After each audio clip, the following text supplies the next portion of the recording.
झालं का एकतर अपंग सचिव, अपंग आयुक्त आणि अपंग मंत्री, दिव्यांग मंत्रालय निर्माण झालं. पण मला असं वाटलं की मुंडे साहेब आल्यानंतर ते असं वेगवान चालायला लागलं.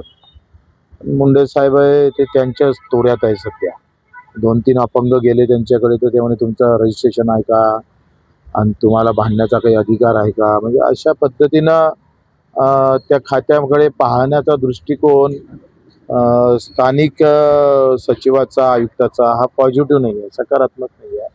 आणि तिथं कसं आहे, जसं मेळघाट आणि गडचिरोलीला कोणीच कुठं कामी येत नाही असे अधिकारी टाकले जाते, तसं त्या दिव्यांग मंत्रालयाचं झालं. त्याच्यामध्ये बदल होणं गरजेचं आहे.